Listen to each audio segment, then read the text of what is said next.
Well, Janet has come to us because she's had some veneers fabricated from past clinching and bruxism damage, and we've had to fabricate an NTI to protect all that dentistry. So we've chosen to do an upper NTI versus a lower for this very reason. We want to protect those upper veneers.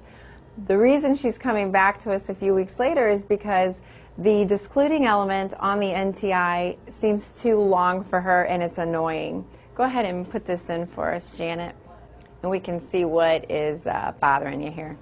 So go ahead and just tap your teeth together, tap, tap, tap, and jet your jaw out as far as you can go. Great.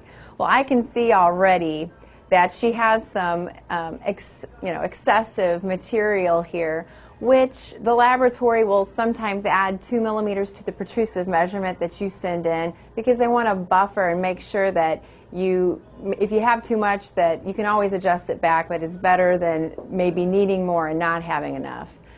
So in her case, we do have a little excess, easy to remove. However, we have a technique that we could use to also see if we can not only take that 2 millimeters off, but maybe even a little bit more in her situation. And it's a Sharpie marker technique, and it's really easy to use. So let me show you how to do that. Basically, I'm getting the whole top of the discluding element where their teeth are opposing, and color that in like that. And I'm going to have the patient wear this for about a week. We're going to have her back, and we're going to see what her activity looks like at night, because just because she can, while she's awake, move out to the end or close to the end of this discluding element doesn't mean she will.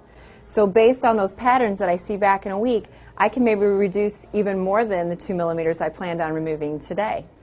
Okay, so the patient has worn the device for about a week, and we're able to see the parafunctional activities that she does at night, and it definitely looks like she has some protrusive back and forth movements for sure, and then she's going off to the side and some lateral excursive movements as well. But you can see there's plenty of excess discluding element hanging off the edge that most likely, if this is what she's doing in a week, most likely she's not going to go out this far. So I feel comfortable reducing probably a millimeter back away from this pattern here, I should say. So I'll remove this excess discluding element, leave a little bit, maybe a millimeter or so, away from where she's wearing to kind of buffer in case she loosens up a little bit more over time and moves out just a little bit further.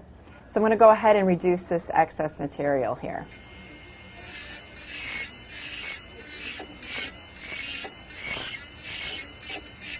But, you know, again, do not be overly aggressive as far as going back to those wear patterns. If the back teeth can come together at all, or the canines, then you're going to have clenching intensity again. So I'm going to go ahead and smooth this up a little bit more, and then I'm going to try it in and see how it feels to the patient. Okay, so I went ahead and I adjusted the discluding element to remove some of that excess material that was annoying to Janet.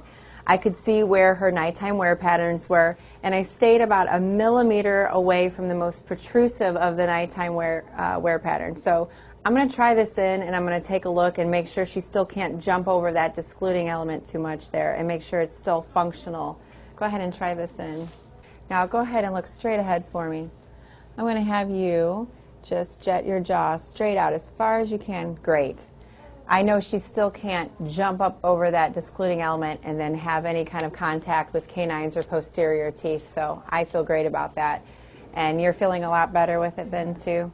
Wonderful. All right, great. It's that simple.